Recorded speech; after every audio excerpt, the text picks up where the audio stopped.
Awesome. So welcome everyone. Welcome all the Superwoman and welcome all the Superman. It's great to have you all here because today we're going to look at how we design something for a Superwoman and how we can design something in a better way for them. I have it with the clickers.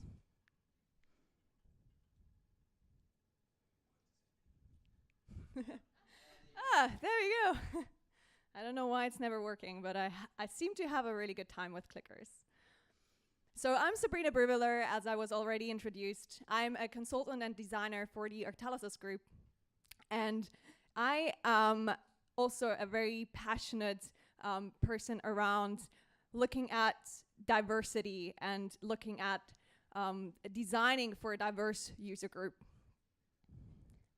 The Octalysis Group is working for different diverse clients in the world of gamification. And we work like clients for eBay, we work for example, for Lego, for IBM, but also for a lot of startups, a lot of smaller companies, which I'm personally very inspired to work with.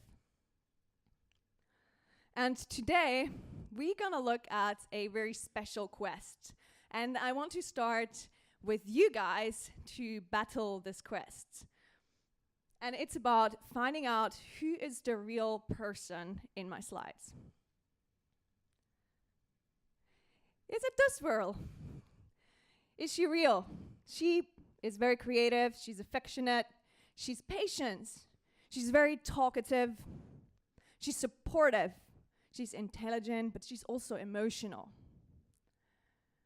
She's playing games like Farmville, she's playing games like Candy Crush, and like The Sims, or for example, the Fashion Boutique.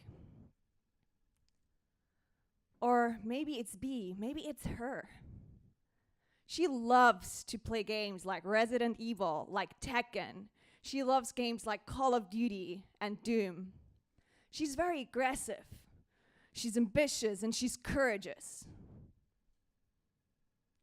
So I want to ask you, what do you think is most likely the real person? Is it A, the girl who's playing games like Farmville? She's very careful, she's taking care of other people. Or do you think B, the girl who's like very aggressive, she's courageous, and she's playing games like Tekken? So what do you guys think? Who thinks A is the case? And there's no bad answer. There's really seriously no bad answer. There's no option C. A or B.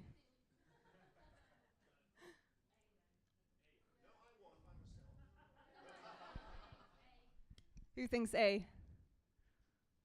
Okay. But A people? Who thinks it's B? And it's not about who you like more, it's more about who do you think is more likely to be real in the real world. Okay, I think that's quite nice. It's a bit 50-50. I did this in other groups and they were very much towards A or very much towards B. So they're biasing each other based on social pressure. Oh, sorry. So the studies show that the guys who were voting for B are actually against the social norm. So the social norm, which the studies found that most of the people who say, okay, aggressive, somebody that's courageous, is usually thought to be male. It's associated with male characteristics. And while A is more of the female characteristics, you have emotion. People associate those things with a female person. But it's fine, so the ones who were voting for B, it's fine. But actually, it's Cat Mystic Gunn. So she's actually a female pro gamer. So that girl has it all, right? She's the #1 of WCG Ultimate Gamer Season 2. She has been fighting the guys with Halo and other games like Dead or Alive. But no worries, I am biased too. And I found that out few years ago when I was thinking about when I make decisions based on designs. What am I actually thinking of when I design for women? And I was designing for this client, and they had all this pink everywhere, and they were thinking, we are empowering women, we are like the new generation. I was like thinking, are we really designing for the woman that we're actually looking for, or are we just designing for a stereotype that we are used to? That the problem with stereotypes is in our brain. It's in the back of our head. It works unconsciously. We're stereotyping based on looking at a huge amount of information. We need to go through all of this information all the time. So the brain is filtering our most important informations all the time. It's like if you're looking at a kid, right? So as you were a kid, you're looking at a hot surface, you touch it once, and your brain will remember it forever and ever. You're like, oh, you touch it, oh no, that wasn't good, you're gonna cry. And the same thing happens with, for example, if you're opening a door. If you would, every single time when you're opening a door, you would need to remember that how to open a door, it would be quite annoying, right?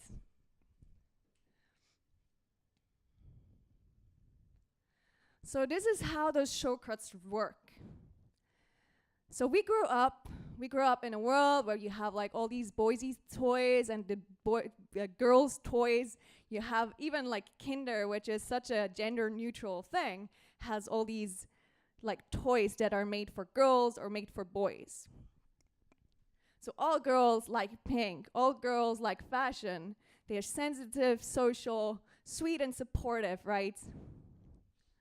And this gives a picture for the designers to design things in a way that all those girls like it. And it helps the stereotype, right? It helps you build things that are adorable, that are social, that are all based on these stereotypes of how a woman should look like, or how she should be motivated by. But didn't we forget something, and something pretty important? Okay, Daisy, here we are in Tesco's. What do you think of the clothes on offer today? Well, the girls' clothes say, hey, beautiful, I feel fabulous.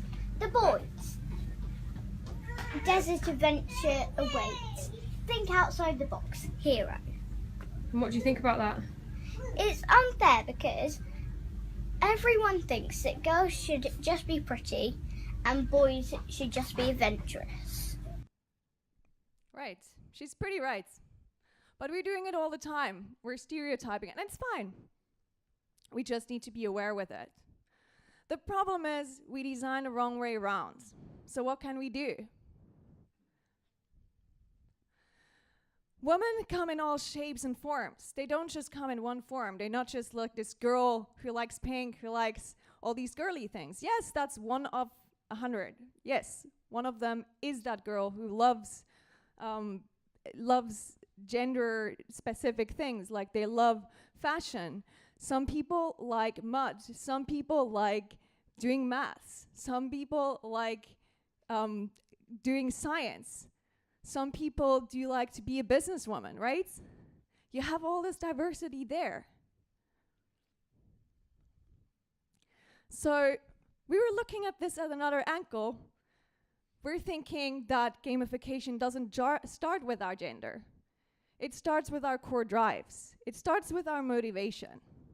And that's where the Octalysis framework can help. And just for an overview, most of you know what the gamification framework Octalysis is, but the Octalysis framework was created by Yu-kai Chou, and he's the author also of Actual Gamification. So, and this is how Octalysis can help you design better. Looking at gender-based and gender-biased design. I think there is a really big difference in that.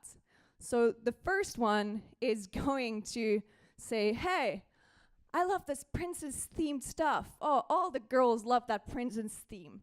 They all love that stuff. So now we're gonna create a game that is exactly like that. We need princesses. We need all that sort of candy stuff. We need things that are motivational for these women because they all love that stuff. And then there is another way. You can say, okay, this is my woman that I'm designing for. What is she motivated by? Who is she motivated by? What does she like?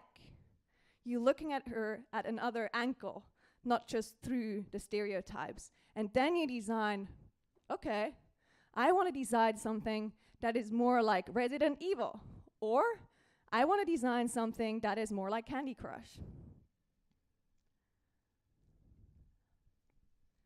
And you can look at this through the whole Octalysis framework as well. You can look at epic meaning and calling. Some women like to be on an epic quest to save the world. Some women like to be accomplished by their actions. They like to have a challenge. They love challenge. Or they're empowered by being creative. They're empowered by doing their art. Then you also have ownership and possession. Some women are inspired by getting more stuff, by collecting cars. Some women aren't. Then you also have social influence. Not all women are social. Some of them are. You also have scarcity and impatience. Some people are motivated by meeting Justin Bieber once in their lifetime. Some women aren't. I'm not. Then you have unpredictability and curiosity. You're looking at a woman who loves to explore, who loves to get out in the world. Some women are inspired by that, some aren't. You're looking at loss and avoidance. Some girls are risk takers. Some girls like to bungee jump, get out of their comfort zone. And some aren't. You can look at these women in a totally different way. You can look at their motivation and what their core drives are and how they get motivated by that. And then you can design for these people. But there is no one size fits it all, right? There is no specific female picture. There's no stereotype that we can follow and say, oh yes, we're designing for women. This is exactly how it looks like.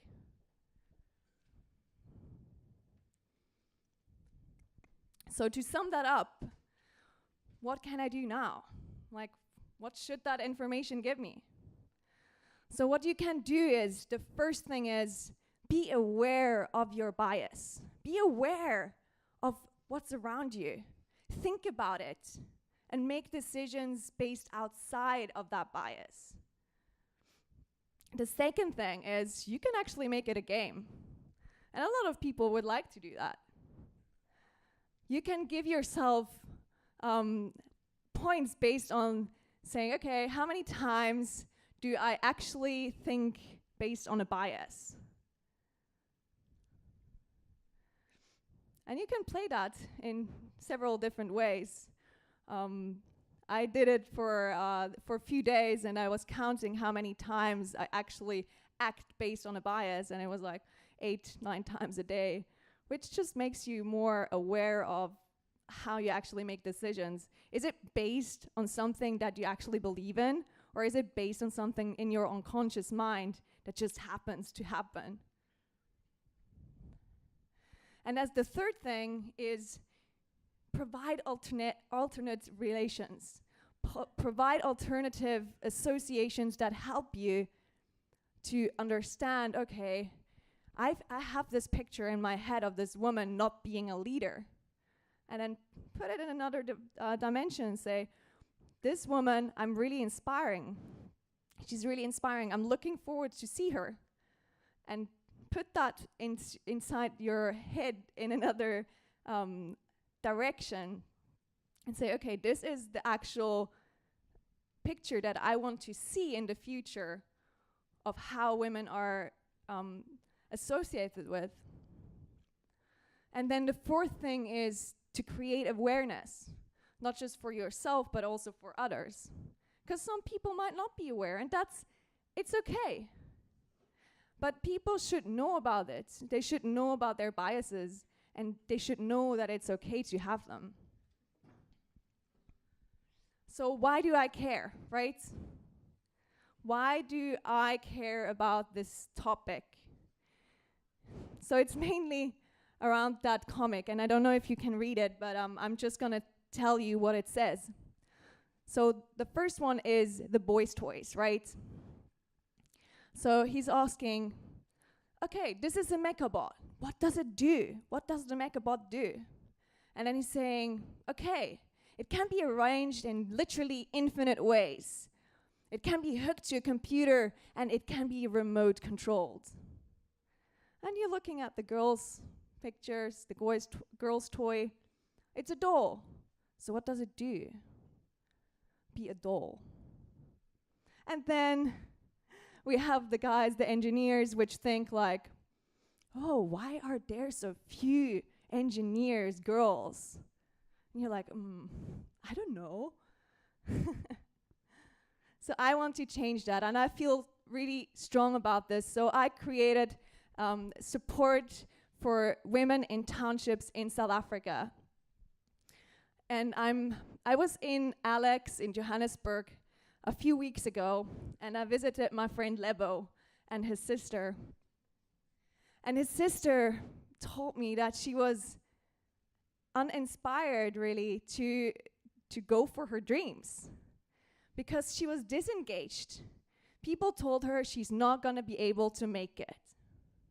And I want to give this to other people. I want to help these girls to get away with gamification. But unfortunately, I can't do this alone. So I'm thanking you today that you have been listening to me, and I would love to have you on that journey. Thank you.